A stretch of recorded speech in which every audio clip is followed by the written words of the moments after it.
Jackie and Laurie Kilmartin. Here we go. Yeah, here we go. This is it. It's happening. It's been another crazy ass week, man. Stand-up comedy wise. This has been, I also read somebody, this has been the hardest week aside from my mom dying. This has been like a super hard week. And then somebody said on Twitter that it's because like a lot of people seem to be having that feeling, and it's because things are coming to a close and we've been in a sort of frozen mode, right? Trying to get through Trump, trying to get through COVID, and he's coming to an end. And, you know, the people are getting the vaccines. Dodgers, it's like, I haven't gotten one yet, but Dodger Stadium is open as a super vaccine center. So the end is near there. And all this anxiety that's 4 years old and 10 months old is going to be unspooling. And that's a big deal. Yeah, whenever anything changes change is always crazy. I went for a walk today. Wait, that's your comment on my entire thing I said is change is crazy. Anyway, I thought about waxing poetic for also another 45 seconds. And granted, we have the time. But I will say, I just thought I would agree and go, because here's my whole thing is every time that I feel like I'm in a groove, there's life changes, right? I mean, yeah. Here's what I was thinking about. You know, when you're a kid and you're told, or someone tells you, or you see it on a movie, that you can do whatever you want, that your life is yours. All you have to do is work hard, go to school, you know, and you'll get some version of some sort of, you know, the thing that you want. The American lie. Right, the American lie, except for that right, the big lie is that you could be anything and you can do anything if you work hard enough, and that you're entitled to it somehow. And that I suppose is the crux of it. Yeah, because what I was thinking was that, you know, my life isn't actually my life. The purpose of life on this planet is, I think, to serve this planet, is to be part of the planet. Mm-hmm. It isn't like wanting to be that's what I've been thinking about, is that I'm so glad I don't want to be anyone. You know, that I've never wanted to be anyone. I've just wanted to be me and have fun, which is a gift, because some people won't try to do things because they think they have to be the best at it. And some people will get really mad because they're not getting the accolades because they're really good at stuff. And I get mad sometimes too, but you know, but not like weird storm the Capitol mad, you know, like not that kind of mad. I just get, I wish I would have, I can't believe, oh, all right, well, they're doing stand up and I don't get to, and because I canceled everything. Right. And I said that I'm not going to book anything until I am vaccinated. Yeah. I'm not going to do this bullshit where I guess. I'm fucking done. I'm just, I canceled Acme. I can't, because I had this run. It was Colorado, and then it was Missouri, and then it was Michigan, then it was Minneapolis. Mm-hmm. And, you know, I was talking to one of my brothers, and he was like, you know, they're rolling out the vaccines. Everybody's getting them. And I was like, yeah, there's 5 million people in Wisconsin. There's 11 million people in my neighborhood.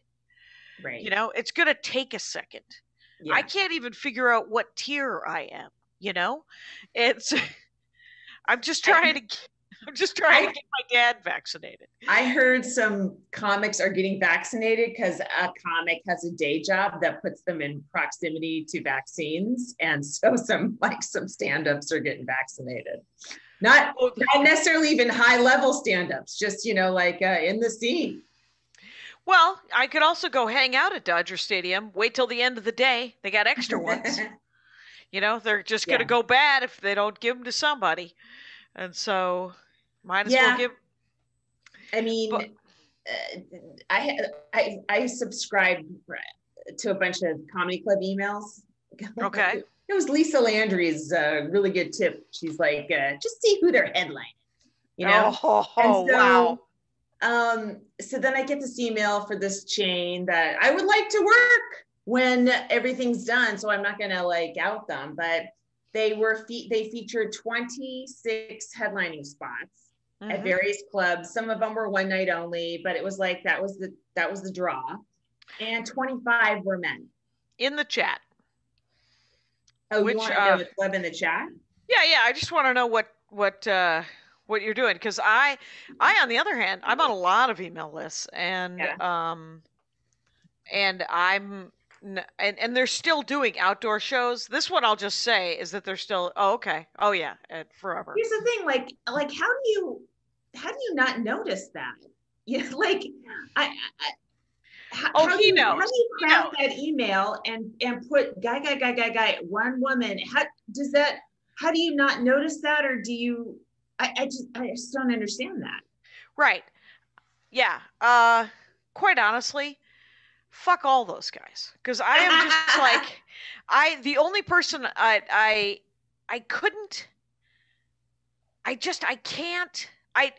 literally, when I canceled Portland Helium last month, and it hurt. It genuinely hurt to do it, because that guy doesn't book me. Right. But then I'm living in a weird, magical world where I think that Mark Grossman's going to book me when we're not in a pandemic.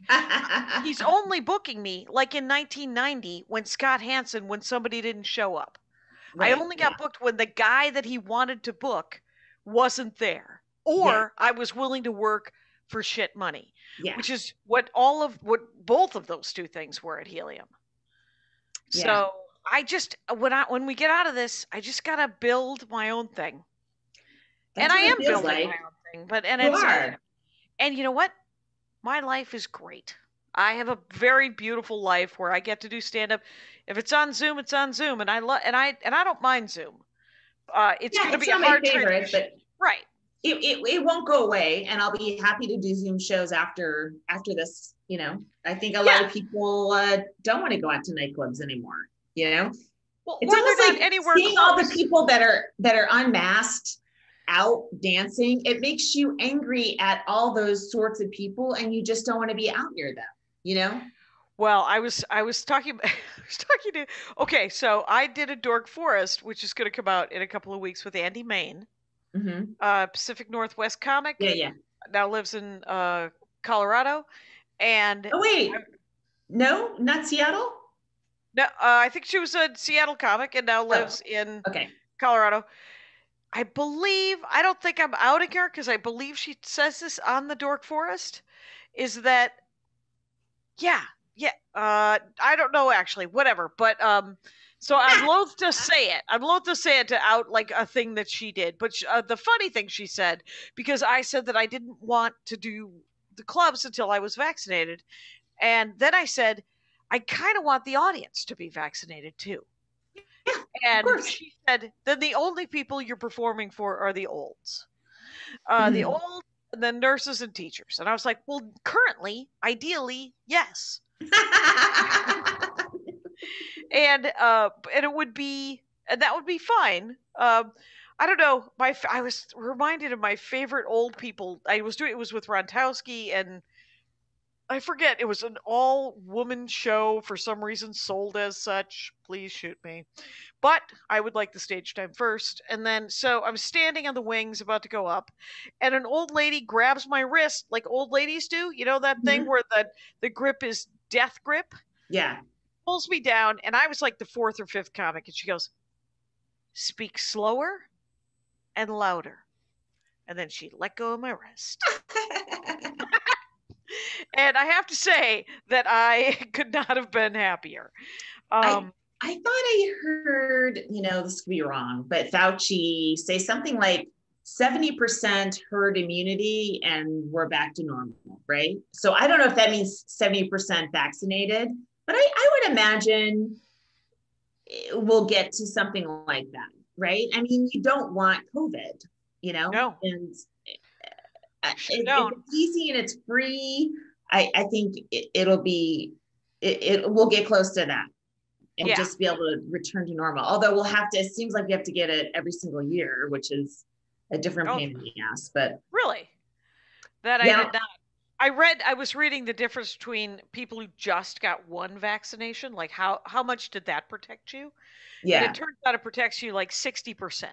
Yeah. But if you get the second one, then it protects you 95% of that's where it becomes greater math that I don't want any part of. But in general, it sounds like it's better to get both of them. So. Oh, for sure. And that's just one brand. I think the 2 other brands are just 1 shots. Oh, really? So they aren't all 2 shots. But so I saw a joke online today about that Pfizer makes Viagra. They were the inventors of Viagra. Mm-hmm. So you know that their shit works. Right, because they have saved 1,000 dead dicks, and I thought it was like they're used to bringing things back to life or something like that. Yeah, it was something like that. Yeah. Mm-hmm. It was, I mean, I hope so. I wonder how it's gonna feel. Like right now, I just don't trust anybody. You know, right. When I see people, I'm like, get the fuck away from me, and I'm jealous of the comics that are performing that don't give a fuck, that don't give a fuck about themselves or anybody else, I guess. I don't know. I think, well, if I was like 28, would I? I knew it. I knew that's who you're mad at. I was drawing it out of you. So mad. And the thing is, it's not his fault that he's a straight white guy, and that is what the industry enjoys. Oh my God, yeah, that person as well. Yeah, I mean, I don't know what to make of it, because I if I were their age, I might be like, I'm fine. I'm not going to get it, and if I do, it's not going to be much. Even though that's not accurate for everybody, but I might think that. You might think that, and the other weird thing is that, it's just like. And Erin Jackson, I sent her $5 for a cup of coffee because she put it so succinctly on her Instagram. And it was that she has, and it turns out I have vaccine envy.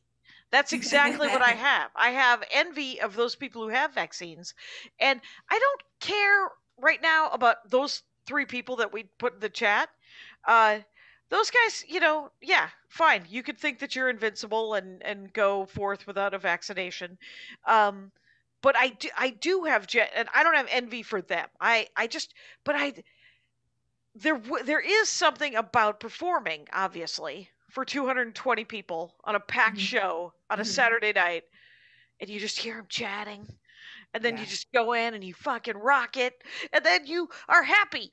Anyway, I have to find my happiness and serenity in another way. And it's more work than the thing that I've worked on for 35 years. Hey, have you ever heard of, what is this guy? It's, have you ever heard of that guy? Yes. Yeah. Because I guess he is like a wannabe Rush Limbaugh, but also calls himself a comic. And but he's 10 years in. I don't know him personally. No, I don't know him personally either, but someone was saying that he was why I was encouraging people on Twitter today to use their powers for good. They were like, "Oh, are you talking about this guy?" And I was like, "I'm not talking about that guy because I don't know who that guy is." And then they said, "Well, he's been doing stand-up like 10 years." And I was like, "Well, he should call me when he starts doing stand-up." Jackie, you know how cocky you were at 10 years. I know how cocky I am at 35, where I'm giving people shit about doing it for 10 years. There's absolutely nothing wrong with doing it for 10 years if you are not an idiot. Thank you. How about that? No one thinks they're an idiot. Everyone thinks they know something. No. I know that this guy sounds like an idiot. That guy, I read some of it. I followed a rabbit hole because the person on Twitter had DM'd me his name, and I was like, okay, I'll go look into him. And then I looked into him, and I was like, all right, he seems to be, he's just one of these shock jock guys who if that's your jam when you first start doing stand-up and you're a shock jock comic and it lasts more than 2 or 3 years, then you're a shock jock comic, right? Then you know what you're doing.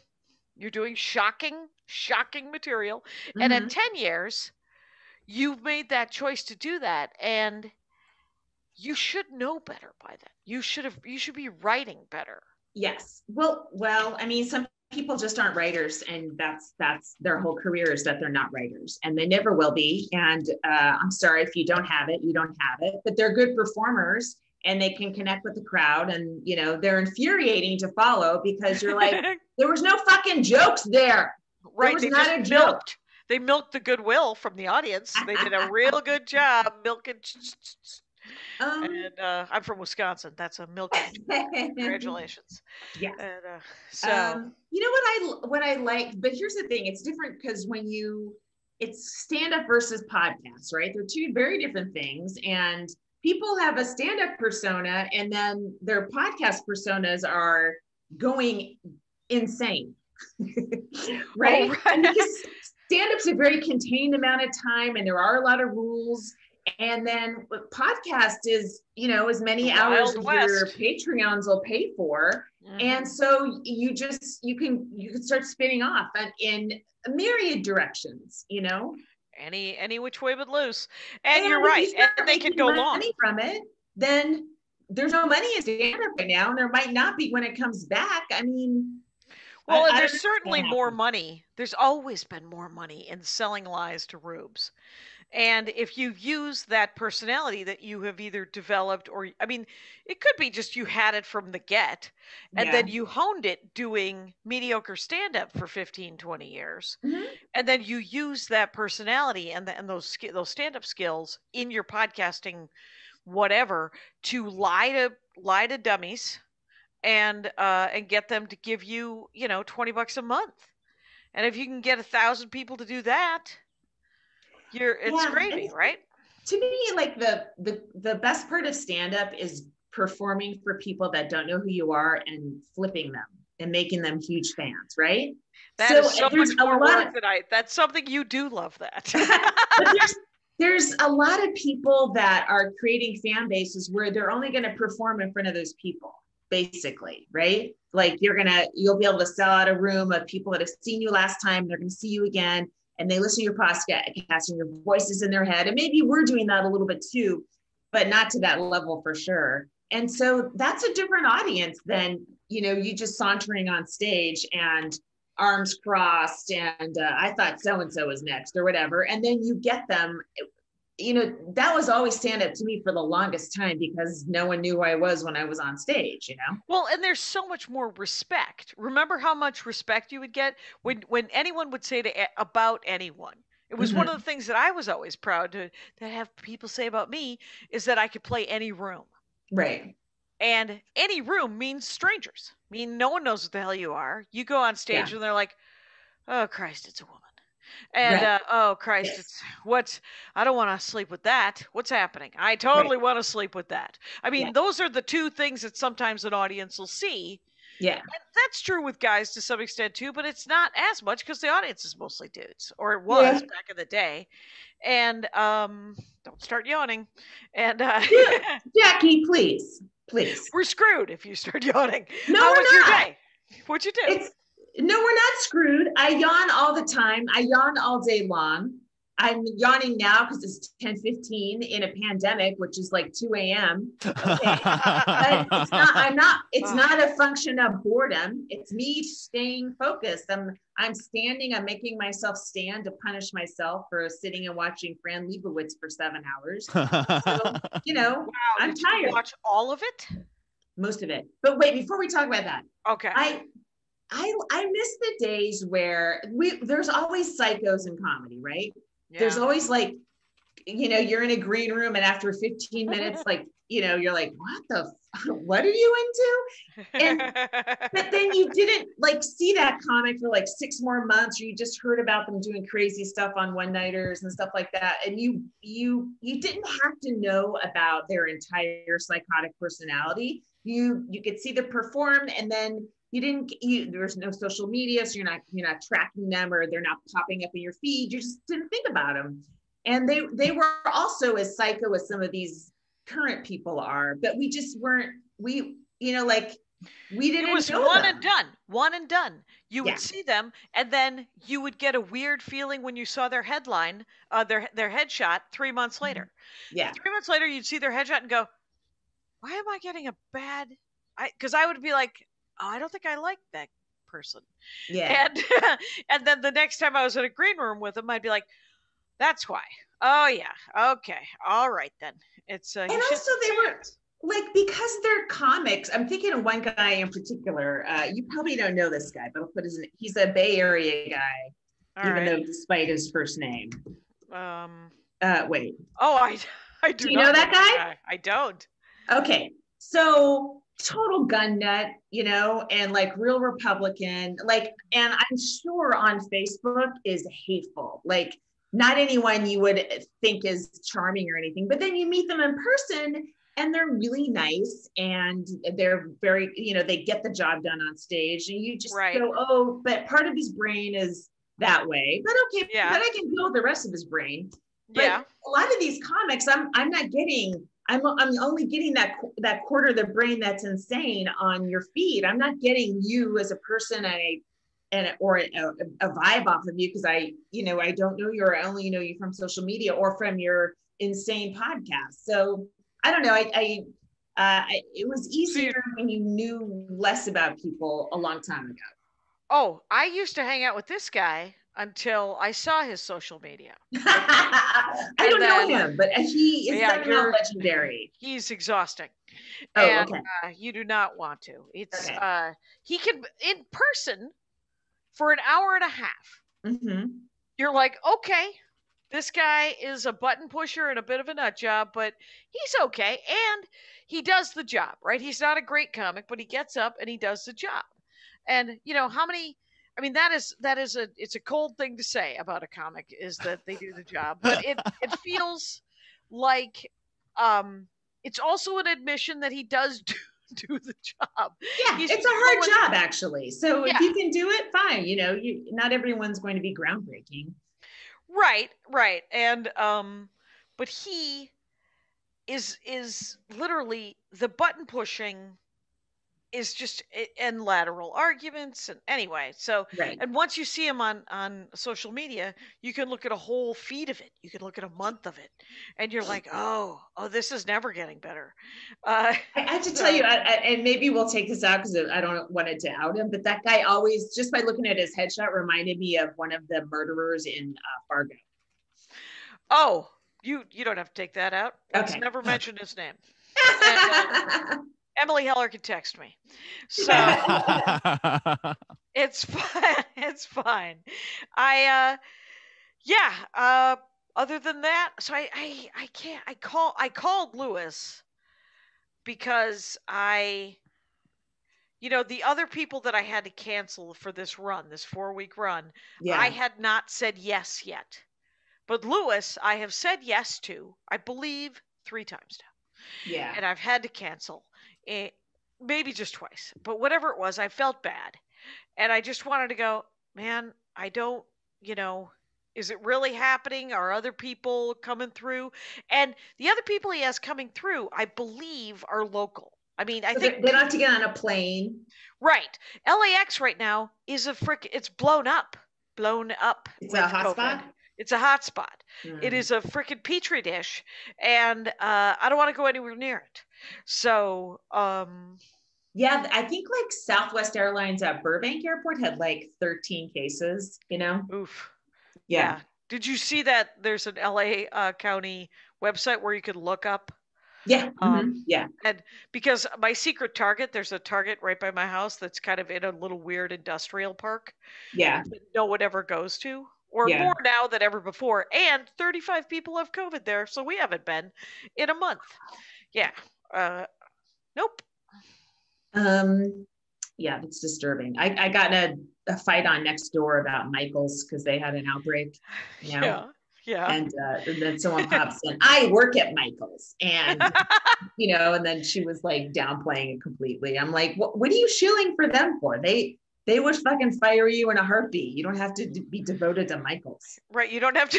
You don't have to be the company store man. Yeah. And you aren't Michael. Andy went to our neighborhood watch Zoom meeting today. Wow. He goes every time.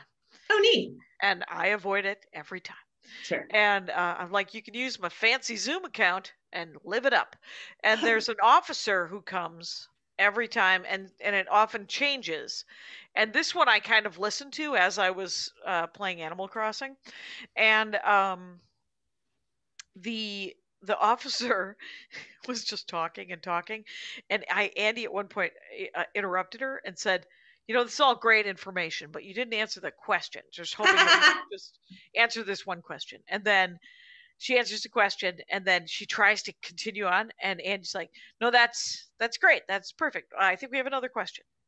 And so, like, the cops she's only there for 1 hour. That's her obligation as the neighborhood cop. And so she wants to fill that hour and not have to deal, and to some extent it's the same three things. People are parking in front of my house. It is literally the only thing. Like, Andy said that if you could promise some of these people that no one would park in front of their house, they would sell out their mothers. And then the other thing are the fireworks. So yeah. Oh, yeah. I have to jumpstart my mom's car every Tuesday to move it. Oh, because of the street cleaning? The battery dies instantly because we have to move. I have to move it once a week. Right. Are you saving it for something? I don't know what to do with it. I kind of want to, like, should I save it for my kid? I mean, he's 14 and a half, so he'll be driving it a year. So it's just like a year and a half of jump starting a car every Tuesday. That's not a huge obligation. Right? Or you could come up with $1,700 in 2 years. I don't want to get him a $1,700. So if his grandmother's car is a $1,700 car. I've seen that car. Your car is a $1,700. You with the insults left and right against my cars and my yawning. Have some compassion. I'm having a hard week. Okay. So this week, so Monday, I went in to get my stuff from the office. Oh yeah. I had to get a COVID test on Sunday. Negative. Went in. There's hardly anyone in there. They're having us going in shifts, and we're at the opposite sides of the building, so we're not running into anybody. And they've broken the Conan show down completely, and you just have to get the stuff out of your desk or your cubby. Yeah, I'm happy to tell the story, Jackie. No, but you didn't mention any of the opening stuff, so I just wanted to. No, I'll get to it. Trust me. Okay. I'll get to it. So I'm taking shit out of my office. It's, there's pictures that my son drew when he was 4, when I first started working there, that I'm taking down, like it's like 10 years of my life, right? It's hard. And then I got all my shit, and I just make several trips in this little $1,700 Honda, according to you. And so then I'm at my last trip, and I'm like, let me just take a final walk around the stage. There's a lot of rituals that went, we had a monologue meeting, Conan's dressing room. We did that twice a day. And then the walk from that area to right behind backstage where we go over the jokes. Like that's a 10-year sort of ritual. And so I go to the guard, I go, can I pop in there? He's like, yeah, no, if you want to. And I'm like, yeah. So I did, and I almost had a heart attack when I opened the door, because I opened the door. What I'm used to seeing is the village that was constructed for us. The dressing rooms, that whole area that you were in many times. Yeah. The little kitchenette, all the dressing rooms that are attached to it. That was like basically an apartment building that was built inside the stage. The stage is just this giant warehouse, basically. And then there's the stage that Conan and, the show happens on. And then there's the seats, and then there's all this Conan paraphernalia all over the place. And I walk in, it's all gone. They took a bulldozer to the dressing rooms, that whole area, and just mowed it down. So it just looks like a bomb went off. Everything's gone. It's just this giant open space. I can't even tell where the dressing room was. I can't tell where the backstage area was. Like there was no closure. There was no final sort of taking in. Yeah, you're not getting any. It's no, really I mean, when we left in March, it was like, I guess, we'll be back in April or something, Right. and like, I guess that's how Warner Brothers, that's how they do it. That's how they raise the stage. But that's so weird that they would completely destroy it, because it's still useful. What the hell? That's I mean, the all other thing. that. I'm like, couldn't you just roll this someplace and hook up because every dressing room had a shower? Like, it was actually like a great dorm. Like, that would be a dorm situation, right? You couldn't roll that someplace and put some homeless people in it, and right. I don't know. I know it. Hey, let's do a Max Fun break. Okay. And then do you want to do the Green Chef? Yeah, sorry, I didn't mean to snap at you. Oh, that's okay. All right. It's I get it. I've been snapping at a lot of people this week, and unnecessarily. I'm just like, not in a good place. It's a heavy week, man. It's a really heavy. Improve your mood. Some good Green Chef food in you. So, the Green Chef. I'm trying to turn us into a shill. Okay. So, do you want me to read the intro? Yeah, go for it. Because I made one of mine last night. So good. Green Chef is the first USDA certified organic meal kit company, the #1 meal kit for eating well, Jacqueline and Kyle. Green Chef makes eating well easy and affordable with plans to fit every lifestyle. Feel free. Oh, sorry. I'm going to read the top. It wouldn't be the same if you didn't. Yeah, it's a tradition, proud tradition. Wouldn't that be in a different font? But here's the good thing is you said you made one last night, right? Oh, I made the pork. Okay, I don't know how to cook pork. It all frightens me. Okay. Right. But it's easy, right? There's pictures. I mean, earlier this week, I was depressed and I just ate butter on saltines and I was like, this is heaven, right? It's all I could handle. It was all I could handle. So, but Green Chef, they give you directions. The directions are written like a Denny's menu where it's all pictures. And I'm like, I got this. Right. Yes. So it was pork, and then it was like little cut potatoes, pre-cut, and then some other stuff. And they told me the order to do it, so everything would be ready, finished at the same time. Right. So it was really delicious. I love it because they give you the protein. They give you all the different spices are in their own tiny packet, but it's all in pretty eco-friendly packaging. Like it's not bottles and stuff. It's just a little baggies. And then like the thing I made the shrimp bisque. Because I got the keto thing and I made it and I thought to myself, it'd be really good with this piece of bread. And then I had a piece of bread with it, but that's because I have bread. But the shrimp bisque thing was so delicious and the spices were interesting and it was really actually quite wonderful. Anyway, the ingredients come pre-measured, perfectly proportioned, and mostly prepped, so you can spend less time stressing out and more time enjoying delicious, home-cooked meals. Green Chef makes eating well easy and affordable with plans to fit every lifestyle, whether you're keto, paleo, vegan, vegetarian, or just looking to eat healthier. There's a range of recipes to suit any diet or preference. So I actually really like this, and I'm looking for.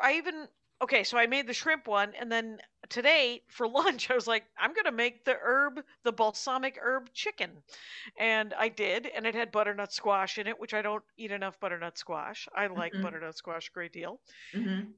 And what I thought about it afterwards is I was like, okay, well there's some parts of this. Like the shrimp bisque, I was like, oh, I just kind of want to recreate that myself one day, right? That's the great thing I like about it. With the balsamic, I don't particularly like balsamic, but I like to make it from the recipe the first time and then kind of taste it and go, well, next time if I were to make it myself, I could put less of that in it anyway. Yeah. So that's what I say. You want to read the last bit? So guys, come on now. Go to greenchef.com/JackieLaurie90. Use the code JackieLaurie90 to get $90 off of free shipping, including free shipping. The shipping is $90. To get $90 off free shipping, that's greenchef.com/JackieLaurie90 and use the code JackieLaurie90 for $90 off. Awesome. Your first order. We did it. And now let's do the comic of the week. Yes, Blair, Socci. I can't believe she hasn't been the comic of the week, Blair Socci. I know. Well, you know what? We say that like every third comic of the week because sometimes we talk about them or we know them and we're like, I'm sure we must have put them. But it's just proof positive that there are so many great comics out there. And so many, yes. Blair Socci is one of them. She is it's quirky and smart. It's like it's silly and smart, which is kind of my personal. Yep. Love it. And you guys, is it at Blair Socci? SOCCI? Yeah. BLAIRSOCCI. Find her, make her your own. Do it by buying all of her things. I don't want to say this because I'm sure everyone always says it about her, but she's got a great fucking voice. Okay. She's got a great voice. Yeah. That's it. It's a gift from God. Live it up, sister. You're rocking it. And so I did a KO show with Deborah DiGiovanni. Oh, yay. Those are so fun. They get a ton of people. It's because it's free, but they also do a nice vetting thing because you have to RSVP through kocomedy.com or whatever. Yeah. So, and they have like 4 shows a week. Yeah. And whoever was hosting was talking to this guy Ruben in the audience. You know, you can see everybody's name on Zoom. Right. And she was like, Ruben, this is the 3rd time you've seen me this week. I'm still working on the same material. And I love how high you are because you're going to laugh at it again. And he unmuted himself and said, I don't always remember. And I just think it's great every time. That's awesome. So fair enough. So yeah, we got to keep zooming for the Rubens, Jackie. I know. We got to do it because that's what they need. And I have a couple of new bits that I'm pretty psyched about. Yeah. And I also got 2 emails about what I should be doing with my Spotify artist page. So get on that, Jackie. And then don't forget to do your Pandora AMP call to action. That call to action is, hey, I'm not going on the road. Feel free to buy my existing work. So. Yeah. I will be at Flappers on January 22nd, 7 p.m. show. I'm headlining. Yep. So I'm doing like a full set. That's awesome. So please log into that. You can see some new stuff and some old standards, guys. That's it. So the upcoming Friday, go to flappers.com/whatever and find Laurie Kilmartin's Friday night show. Is it 7 o'clock? Do you know? I'll be, of course, tweeting probably. Yeah, you'll be tweeting about it. That's good. I'm doing Uncab next Sunday, which will be fun. I know Beth. You're like storytelling. It seems like that specifically needs that room space, you know?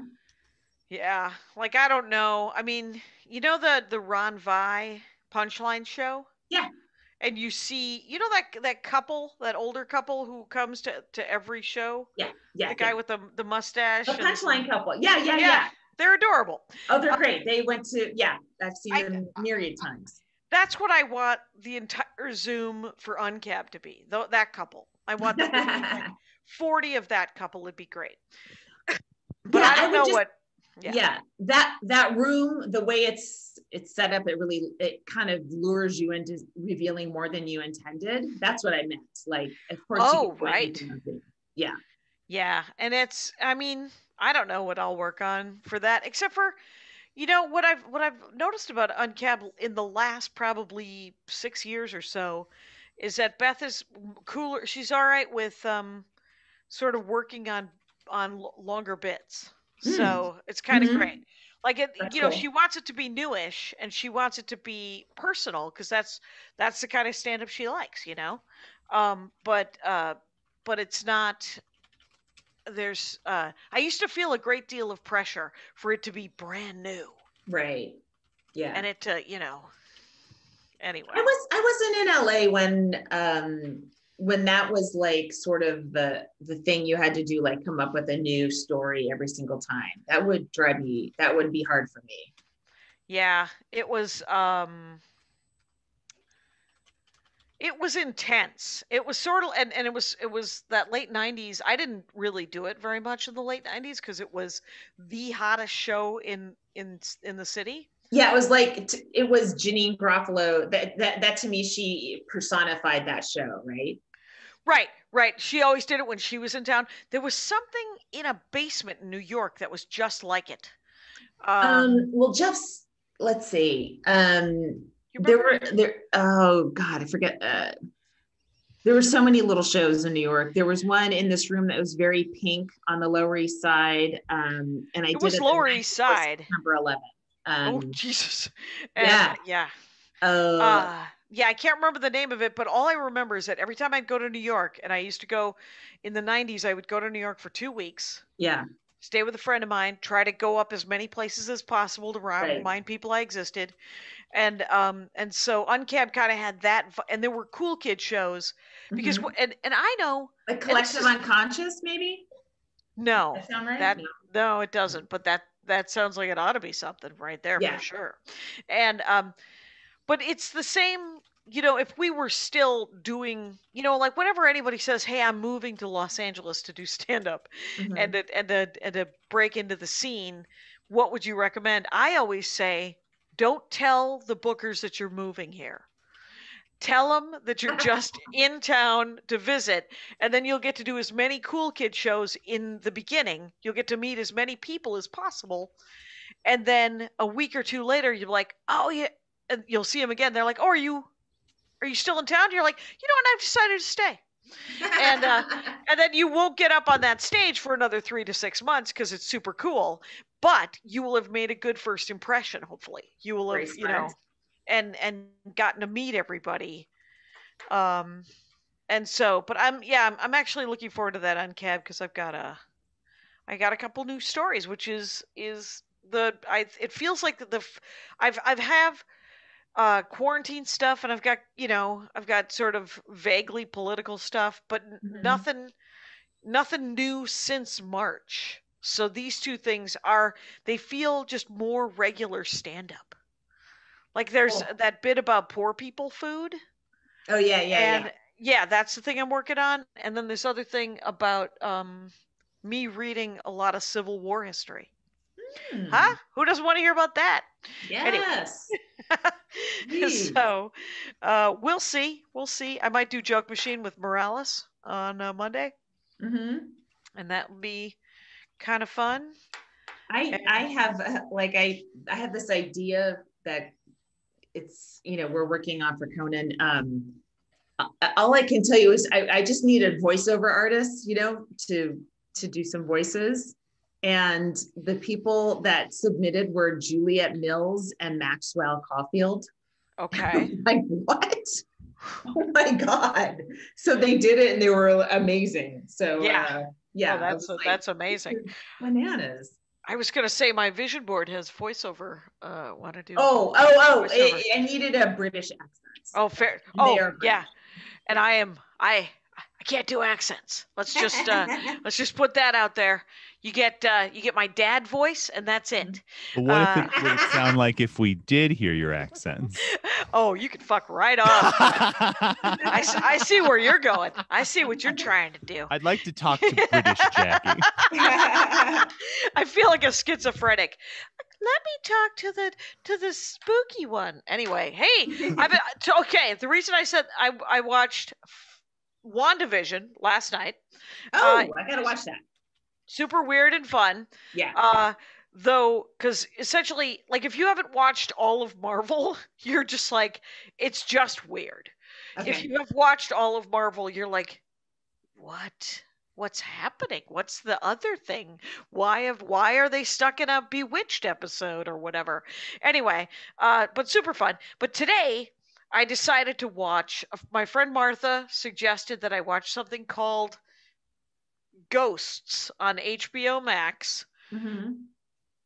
British. It's a BritBox thing that happens to be on HBO Max, and it's a sitcom about a woman who meets ghosts. Like it's a ghost sitcom, and it is. And then the other one was What We Do in the Shadows, the sitcom. Yeah. Oh, is that Taika Waititi? He It's directed the movie Jermaine. and EP'd on the show, but it's a bunch of other people took over for the TV version. Okay. But it's Flight of the Conchords guys, right? Yeah. Yeah. And so So the TV show was, but that's about vampires, and Ghosts is about ghosts, and they're both sitcoms essentially, and they both have the same problem. And I was like, but just keep watching. Like, I'm not, genre itself is so hard for me. I used to love sitcoms so much, and I have a harder time with them now. But the Ghost one, actually, I'm in by episode 3. I think I'm gonna have to watch a couple more episodes. I watched 3 episodes of the Shadows one, and I think I'm gonna have to watch 5 or something. Okay. Anyway, I haven't watched. Oh, you know what I did watch? What did you watch? Industry. Nope. Oh my God. It's there's a lot going. I recommend it, but it's not. They're great actors, and they're, there's tons of sex, tons, and drugs, and I'm like, dude, are people really living lives like this? Like, I don't know, maybe they are. Is this how finance people really live? But maybe they do. I don't know. Some of them, I'm sure. But it's good and not good. But I liked it enough where I watched it religiously until it ended, and I would watch a season 2 as soon as possible. Well, then I think you liked it. Yeah. I mean, none of the characters are good people. That's the problem with the Shadows and the Ghosts. I don't like any of these bastards. Yeah. I'm like, they're all assholes. Who am I rooting for here?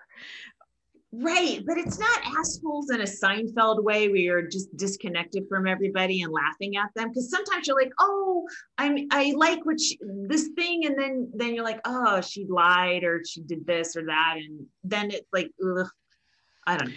I connected a little bit more with the main character in the 3rd episode of Ghosts, and then I connected slightly more with the female woman vampire in the 3rd episode of the vampire show.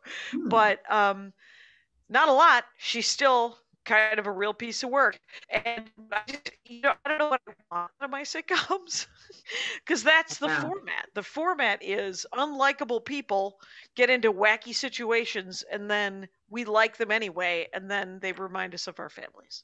Yes, but I would say like Dick Van Dyke, very likable guy, right? Super likable. Laura, very likable. So I think you could really like Sam from Cheers, incredibly likable. Like, I think you can have a main character that's not so. Wanda, I'll tell you something, is Elizabeth, what's her last name? Olsen, thank you. Elizabeth Olsen nails the accent. The 50s sitcom, 50s, 60s sitcom accent. Like, chef's kiss to and whoever did her hair, it was still great. Hey, let's do another break, and then I was going to ask you something. Okay. We could talk about Fran. Yeah, that was it. That's what I wanted to ask you about. Fran Lebowitz. I watched the first 4 episodes, and then I read a powerful article about just an interview with her during COVID, because that series was shot before COVID. Yeah. And then here we are. What did she say in the article that one of my favorite things that she said in the article, she was talking about how she doesn't mind COVID because she's always wanted enough time to read. And so she has always wanted you can't go out. No, you have to read all these books. But she does miss browsing bookstores, but she doesn't have a computer because she's a Mennonite. Yeah. Yeah. And so she has her friends do it, and then she gives them money. And but what I loved was she said, you know what I think is interesting is that the people who say that they hate New York. Yeah. She's like, I wish they would just leave. You can complain about New York and still love it. And it's fine. Why would you stay somewhere that you hate? And that's exactly what I feel about Los Angeles. I love Los Angeles. I'll complain about Los Angeles from here to the ocean. And but everyone who says, I hate LA, I'm just like, hey, don't let the door hit you, man. It's I would never say that to, like, if someone told me, hey, I'm from Seattle and I hate LA, I would never say, have you looked around Seattle? What a shit town. That'd be the weirdest thing for me to say. I like Seattle. Seattle's fine. Mhm. And if I chose to live there, I would learn to love it because it would be surrounded by the people that I enjoy. Oh, so depressing and rainy. I love it. I would love Seattle. Okay. I wish Andy had some interest in moving to Milwaukee and we were fabulously wealthy enough to have another house. Granted, you wouldn't have to be fabulously wealthy to have Yeah, couldn't you? Milwaukee. You could sell the Encino house and pay cash for a house in Milwaukee, right? And not have any sort of rent, do you think? Or the van, sorry. I was going to say that seems ambitious that this is now Encino where I live. We could, except for that I'm never moving again. Yeah, I mean, then you're stuck there. Like Yeah. I keep looking at houses in Big Bear, California. They're so fucking cheap compared to, and it's just an easy 90-minute drive. Then you're except for when it snows and then you're trapped in Big Bear. Or fire. But very, very pretty, super pretty. Yeah. Max Fun does a very nice retreat up there for a weekend every year. And one day we will be part of that. Yep. Here's the thing. I don't think I finished with a Fran thing. I just watched like 5 of them tonight. But it's funny that, she's obviously not online. Right. And she's not just part of this culture. And like all of her references are kind of old. Like so I forget what she was comparing it to, but she's like the Ayatollah Khomeini. And I'm like, what? Wait, that happened in 1977 and he died like 20 years ago. Why is that your go-to reference? She doesn't even get 3 newspapers. That's so weird to me that she wouldn't, because doesn't she seem like the person who would get like the Times, the Wall Street Journal, and but whatever? Also it's not going to be implanted in your head like it is during a certain time in your life, right? Like your go-to references maybe are from your 20s or 30s, right? And then they sort of stay there. And then like I have to work to make sure I'm not, likening things to things that are 20 years old and just having people go, what? Who's Jane Fonda, or whatever, you know what I mean? But she, she just a couple times where I was like, interesting. Like she compared, I forgot what she compared to. She compared it to a battered woman who wouldn't leave her husband. Yes. And I was like, that's like, I know what you're doing, but that wouldn't fly right now. And it happened right now, but it's I know, because she's offline. So she's not aware of all this going on. Right. She doesn't know that the line is real blurry. She did talk about that waitress thing. That was in that episode. Yeah. But it reminded me of how up until recently, a lot of white people would like go, oh, it's like being a slave, right? You would, and just recently, it's like, let's not, that maybe isn't the comparison we should be making, right? Right. And same with like battered women stuff, but I don't know. It isn't the hippest thing she's ever said. Right. Let's just say that. Yes. And but what surprised me in that made me think to myself, I find her very, very funny. Yes. I think that she would be. And clearly Martin Scorsese is full on in love with Fran Lebowitz. Yeah. But I will say that she seems like a pill. And I will say that the one thing that she did say that I literally was like, oh, I don't want to be you ever. And I mean, and there are very few people I would want to be because I'm happy enough being me. But there are some people I was like, if I wasn't so happy being me, I'd want to be them, right? Mm-hmm. Brie Larson comes to mind. Anyway, so because she's pretty cool. Yeah. Anyway, but she said at one point that when she grew up, I'm going to fuck it up, but it was like she never did art or music, or she loved jazz and she loved all these things, but she never did it because she wasn't going to be good enough. And I was like, she wasn't going to be good. Remember her good. Yeah. Like her mother said, if you practice more, you'll be good. And she said, no, I'll be better, but I won't be good. That was it. And I was like, but if you get some sort of joy, like sometimes I like to draw. I'm not good at it. but I'm better at it than when I don't draw at all, right? And it's fun for me. And so I felt that kind of hurt my heart when she said that, because I was like, you should do the thing that you like to do, not because you're going to be good at it, but because you like to do it. From that to me, I felt like she was saying music is a special talent. Yeah. And if she was going to try, like, practice, she wanted to be really, really good at it. Versus maybe she didn't feel that way about drawing, because she did mention that she drew or she sang badly and stuff like that. But I think she put music in a different category from all the other arts.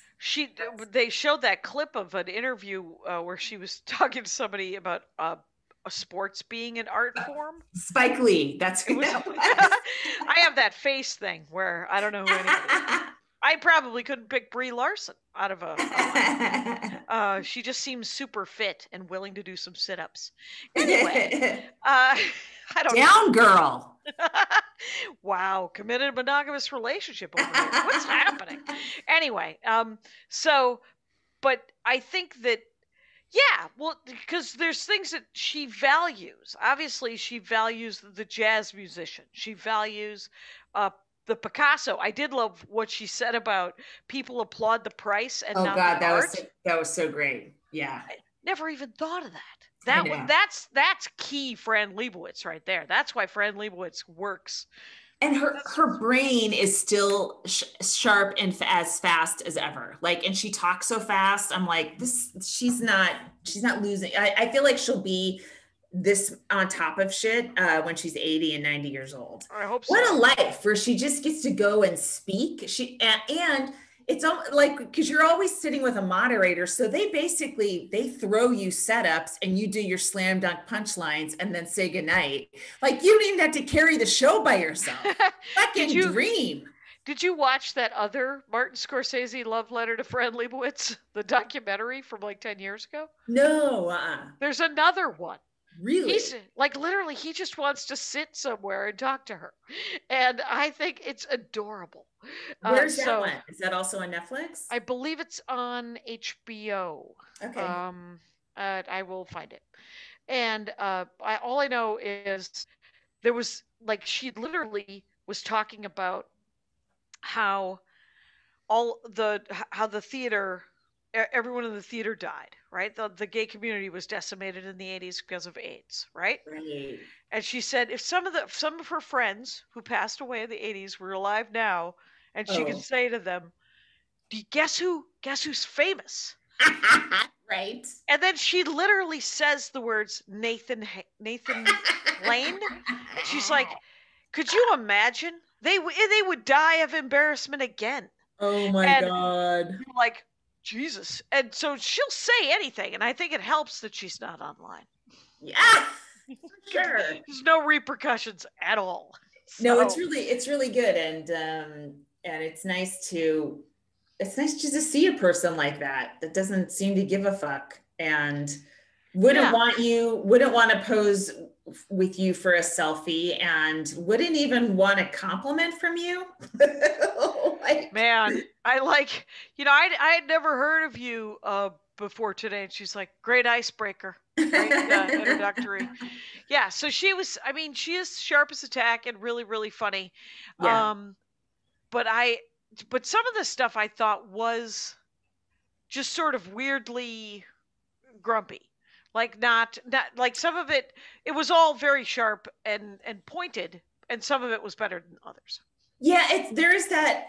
I never want to fall into this trap. I hope I don't. That thing of automatically hating young people because you don't know what they're doing, but it's not like what you did when you were that age, you know? Yeah. So you think, oh, they don't have that. They don't have, well thought out criticism. What? They probably do. Maybe, I don't know. It turns out there are idiot younger people than yourself, but there are idiot people our age. So it's going to be fine.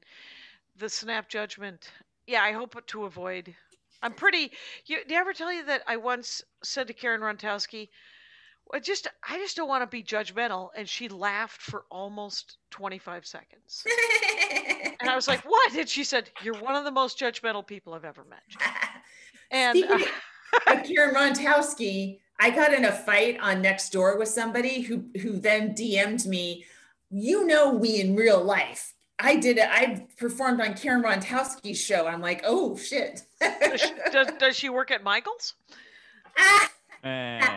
No, but and she goes, somebody else DM'd me and they said, oh, that's just Laurie's personality. Oh, and I'm like, whoa, there's discussions happening about me. But she posted some bullshit about a Burbank city councilman who's a socialist or a democratic socialist. And so Nextdoor skews very old or very conservative. So they think he's like, you know, Karl Marx, right? And Bolshevik. Yes. So what she posted was incorrect. And then the link she gave to prove her argument was explained like, it's like, no, if you've read your link, you'd see that you were wrong. And so people started pointing that out to her, like, hey, actually, if you read what you said, then you'll know you're wrong. And I didn't know I knew her. And I just said, you should take this post down because it's misinformed. You know, politicians are being fucking almost assassinated by people getting riled up. And if you look at the comments, they're all starting to be like, oh, because they're not reading things thoroughly. And then you know, then she took it to DMs, and I was like, oh, you're exhausting me. Did she take it down? She edited it, but not completely. And then there was still, it was like the threads of misinformation. And I was like, am I doing this? I'm just trying to correct everybody that on this that's thread. Exhausting like, too. And I was like, why? Like, I'm trying to pay attention to my body physically when I start getting in on things on Twitter or Nextdoor. Like, this isn't good for me. And I probably am not changing anyone's minds. Right. Did you go for a swim today? I did. Yes. Let's leave it on that.